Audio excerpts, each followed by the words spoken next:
wadnihii lumay sheeko gaaban dhegaysi habboon. Maanta waa maalin ka duwan maalmahan adduunka ku noolaa. Waa maalintan ka baxay gashaantinimo ee noqday marwo. Waa maalintay reerkaygii siiyeen wiilkan ku riyoon jiray. Inantu waxay ugu farxad badan tahay markan oo kale. Waxaa taa ka sii farxad badan marka loo guuriyo ninay jeceshahay. Haa, isaga waan jeclaa. Himiladayda ugu weynina waxay ahayd inaan helo. Inaan isaga helaa waxay iila mid ahayd iyadoo la isiiyey janno adduun.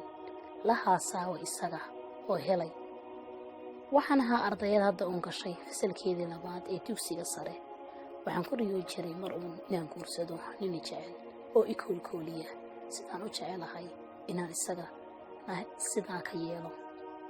Nin igu kalsoon oon kadeedna ka samaysnayn. Jacaylka uu reerkooda u qabana mid la mid ah u qaba reerkayga. Ka hor guurkayga dad aan hore isku aqoon ayaan ahay. Wuxuu ka mid ahaa dadka qurba joogta ah, halkaasna uu ku dhashay. 5 gu wiiga weynaa. Barashadayadu waxay ka bilaabmatay xagga baraha bulshadu ku xidhiidho. Hadduu socday xidhiidhkaygu muddo sanad ah, wuxuu ii soo bandhigay guur iyo inaanu noqono qoys ballaaran. Waxaan la tashaday hooyaday, waayo waa qofka keliya ee kala sheekaysto arrimahayga gaarkay ah. Waxay in badan igu celcelisay, ninka ma iska hubtaa oo ma yahay nin mas'uul ah? haa ayaan ugu warceliyey weydiin kasta oo ay weydiiso, waayo ma raba inaan waayo maadaama aan jeclaaday isaguna i jecel yahay. Wanaag oo dhan ayuu i tusay. Waxaan is oran jiray laylatul qadrigan lagu soo diray muxuu ahaa wanaagsana. Waxay hooyo u bandhigtay arrinka guurkayga aabbo kumuu degdegin aqbalidda guurka, waayo waxaan ahaa guri dambays weligeedba la koolkoolin jiray unkadeed iyo kofintoona arag da ahaan yar balse daryeeli karta gurigeeda. Aabbo wuxuu ugu warceliyey hooyo, waan la kulmi doonaa isaga, anigaana idinku soo warcelin doona. 3 maalmood kadib ayay hawada ku kulmeen. Bariidad diiran kadib waxay isla afkarteen inuu dalka yimaado oo ii soo geed fadhiisto. Bil kadib ayuu yimi. Waxaa la galay qabanqaabada guurkayga. Farxad iyo badhaadhe laygu sii ducana nanoo huwi. Gacal iyo xigtaba lagu faraxa guurkayga. Waa gabadh iyo caadadeed. Waxaan noqday marwo u roon oo koolkoolisa, jecel inta ay gabadh ninkeeda jeceshahay, daryeesha oo weliba daadihisa sida sabi dhashay kal hore. Waxaanu deganayn dalka hooyo sanad buuxa. Alle wuxuuna kala siiyey wiil aad buu u jeclaa wiilkiisa, reerkayga iyo anigana sidoo kale. Waxa dhammaaday intuu u soo qaatay fasaxa oo ay ku eekayd sanadkaas dhammaystiran. Uu noqday oo dalkuu ka yimi ayuu ku noqday. Xiriirkiisu ma badnayn. Maalinta ka dambaysa ayuu sii yaraalayay. Waxa haleelay ayaan garan waayey. Waxaan isku maaweelin jiray, iska daa shaqadaa ku badane idinla soo hadli doonaaye. Balse way ka sii dartay. Maalintii uu tegayay aabbo wuxuu u sheegay 6 bilood kadib inuu ka xaysanayo reerkiisa oo uu ku noolaan doonaan dalka dibadiisa. Xiriir xumadiisa markii aan ka yaabay ayaan aabbo u sheegay. Aabbo wuu la xidhiidhay balse dib inuu sheegin. 3 bilood hadday ka soo wareegtay xiriir la'aantiisa wax biil ah kamaanaan helin.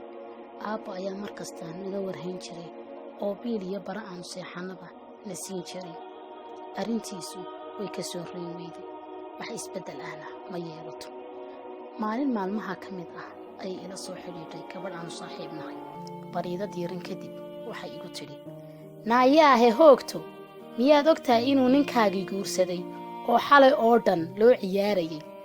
Anfariir iyo afkala qaad ayaa igu dhacay. yaa guur ayaan ku celiyey. ilayn dhulku kulama go'o. Alleenkii aan gacanta ku hayay ayaa iga dhacay. Qaylo ayaan miciinsaday sidii geeri la ii soo sheegay. Xaafadii oo dhan baa igu soo ururtay. maxaa dhacay bisinka ayay hooyo i tidhi. Aabbo oo markaa yara jiifsaday ayaa isna soo booday. Hablo aan walaalanahay iyo inamadayadiiba way igu soo urureen. Way i dejiyeen. Waxay ii sheegeen inaanay wax dhibaato ah aanay jirin. Aabbo wuxuu ii sheegay inaanu ninkani marka horeba tan iyo muraad iga lahayn, waayo hadduu iga leeyahay wuu iga warhayn lahaa, wiilkiisa yarna wuu daryeeli lahaa. magac u yaal ayuu ahaa. goor dambe hadday noqotay ayuu aabbo igu yidhi, anigaa beri la xidhiidhi doona ee aabbo iska seexo. ma hurdaa ii imanaysa. ilmo ayaa indhahayga sida togga uga soo dareertaa, mana garanayo si aan u joojiyo. aroornimadii hadday gaadhay, aabbo wuu la hadlay. wuxuu u sheegay in arrinkani jiro. afgobaadsi ayuu ka dhigtay reerkayga. waan ogaanayaa, waan jecelahay, waanan ka warhaynayaa. aabbo muu sii dhegaysan. berri yaanan kaa waayin warqaddeeda iyo inaad u soo dirto, ayuu ku yidhi. ninkanoo waxaad ahaydba mid baryahaaga doonayay inuu u furo, diyaarna la ahaa warqaddayda. haye, haddaad sidaa go'aansatay, anigaa u soo diraya, ayuu uu warceliyey. ismuu dhibin, danna igama gelin. 7 maalmood haddii ka soo wareegtay ayuu ii soo diray warqaddaydii. dhib ma laha, balse waxay ii tahay waayo aragnimo iyo inaan ka fiirsado guur dambe. waan la hadlay, waxaan u sheegay inaanu wax dhib ah igu samayn, balse aan ka bartay waayo aragnimo badan iyo inaan ka fiirsado guur dambe. waxaan dib ugu noqday waxbarashadaydii dugsigii sare anigoo hooye ah. aad baanu jeclaa waxbarashadayda, mana doonayn inaan ka hadho qayrkay. qoyskaygii oo dhani way barbar istaageen, hiil iyo hooba way la garab istaageen. markaan waxbarashadayda ku maqanahay, hooyadii ayaa ii hayn jirtay ilmahayga. waxaa ka soo wareegtay 2 sano muddadii aan ku jiray dugsiga sare. maantaba waan dhameeyey. farxad iyo damaashaad ayaan cirkaa marayaa. isla markiiba aabbo wuxuu igu daray mid ka mid ah jaamacadaha dalka. 4 sano kadib waxaan noqday qof aqoon jaamacadeed leh. reerkayagu aad bay igu hanweynayeen. aabbo shirkad uu lahaa ayaan xisaabiye ka noqday. kelinka hore ayaan shaqada tagaa, ka dambana wiilkayga ayaan daryeelaa. 1 sano kadib markaan noqday gabadh isku filan, ayuu maalin aabbo ii soo bandhigay wiil ka mid ah maamulayaasha shirkadiisa inaan isguursanno. han ka soo fikiro ayaa lagu warceliyey. hooyo ayaan la tashaday.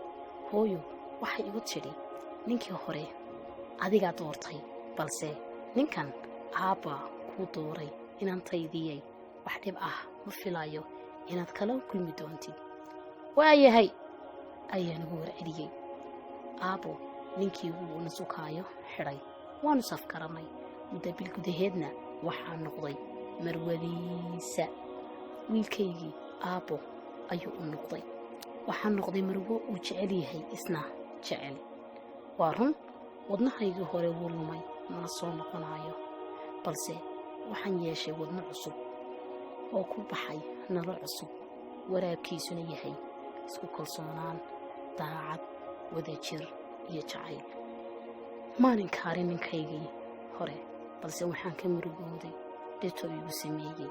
waxaan maqlay inay gabadhiisii kala tegeen oo aanu reer iyo rugtoona haysan. dhammaad.